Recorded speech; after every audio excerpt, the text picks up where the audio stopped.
नमस्कार दोस्तों, आज आपको हम वेद के बारे में बताएंगे। मत्स्य अवतार भगवान विष्णु के प्रथम अवतार थे। मछली के रूप में अवतार लेकर भगवान विष्णु ने एक ऋषि को सब प्रकार के जीव जंतु की एकत्रित करने के लिए कहा और पृथ्वी जब जल में डूब रही थी तब मैंने उस ऋषि के नाव की रक्षा की। इसके पश्चात ब्रह्मा ने पुनः जीवों का निर्माण किया।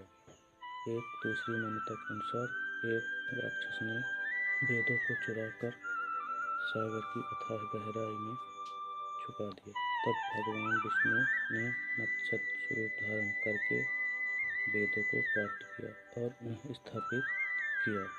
अब आया आपका मत्स्य अवतार की कहानी। एक बार ब्रह्मा जी की सावधानी के कारण एक बहुत बड़े दैत्य ने वेदों को चुरा लिया।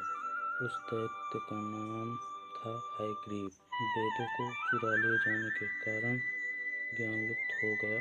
चारों ओर अज्ञानता और अंधकार फैल गया और पाप तथा अधर्म का बोलबाला हो गया। तब भगवान विष्णु ने धर्म की रक्षा के लिए मत्स्य स्वरूप धारण करके हयग्रीव का वध किया और वेदों की रक्षा की। अब बात आती है कि भगवान ने मत्स्य स्वरूप कैसे धारण किया। कल्पांत के पूर्व एक पुण्यात्मा राजा तप कर रहा था। राजा का नाम सत्यव्रत था। सत्यव्रत पुण्यात्मा तो था ही, बड़े उदार हृदय का भी था।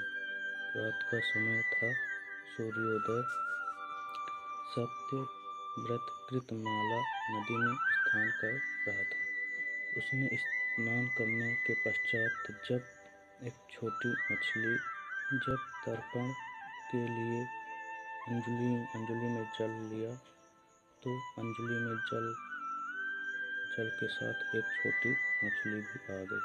सत्यव्रत ने मछली को नदी के जल में छोड़ दिया। मछली बोली, राजन, जल के बड़े जीव छोटे जीवों को मारकर खा जाते हैं। अवश्य कोई बड़ा जीव मुझे भी खा जाएगा। कृपा करके मेरे प्राणों की रक्षा कीजिए। सत्यव्रत के हृदय में दया उत्पन्न हो उठी। उसने मछली को जल से भरे हुए अपने कमंडल में डाल दिया। अब सत्यव्रत विस्मित हो उठा। उसने आज तक ऐसी मछली कहीं नहीं देखी। वह विस्मय भरे शब्दों में बोला, मेरी बुद्धि को विस्मय के सागर में डुबो देने वाली आप कौन हैं? मत्स्य रूप धारी ने उत्तर दिया, राजन, हयग्रीव नामक दैत्य ने वेदों को चुरा लिया है। जगत में चारों ओर अज्ञान अंधकार फैला है।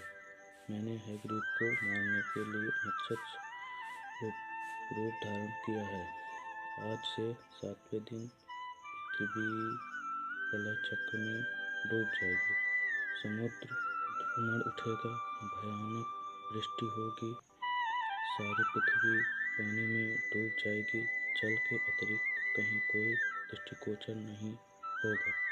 आपके पास एक नाव आएगी। आप सभी अनाजों और औषधियों के बीजों को लेकर उसमें बैठ जाइएगा।